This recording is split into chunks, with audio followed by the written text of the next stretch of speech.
Waaqayyo oolchaadhaaf of galchaa jireenya kooti. Waaqayyo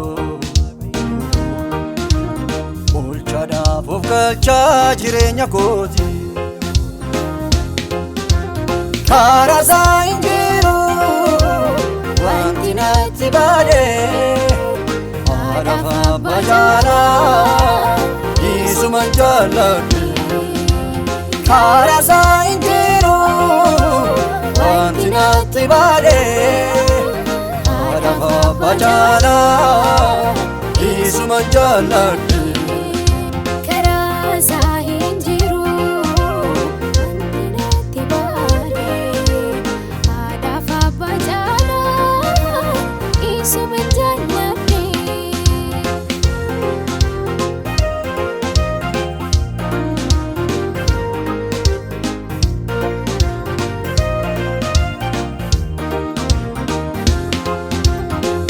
Chukola bona Wanduna maganu Sina ko jichirte Jesus walladu Mana ko di gabda Ol manda gatamne Argara kaketi Esatu nagarre Mi chukola bona Wanduna maganu Ko jichirte Jesus walladu Mana ko ti gabda Ol manda gatamne Gargara kaketi Esatu nagarre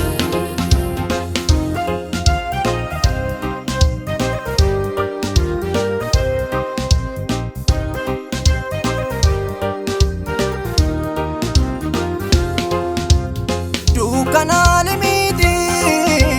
Yumuti marfame Kanafo hudabe Yumuti rabame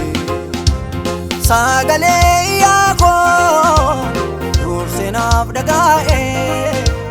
Kanafan Yesusi Undan chalchivade Dukanale miti Yumuti marfame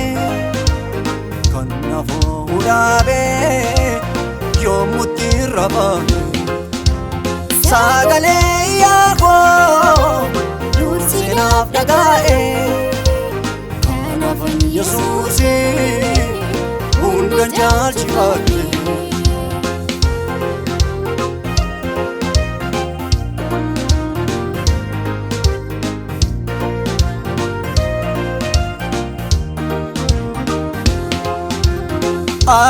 Akaramiti Ekam kale sakho Ufana rabafte Chichirte makaku Udo sinintane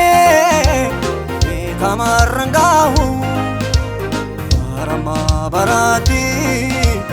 Galani sagahu Akaramiti Ekam kale sakho Ufana rabafte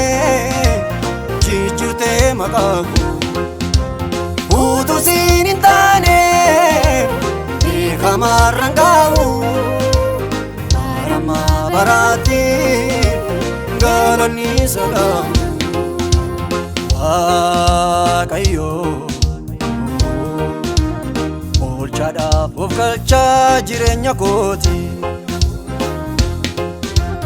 Waaqayyo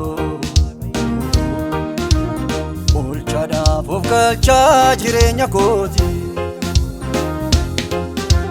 Karaa isaa hin jiru wanti natti baadhee Arafa bajala Isuma jalladhe Karaa isaa hin jiru wanti natti baadhee Arafa bajala suman jaalladhe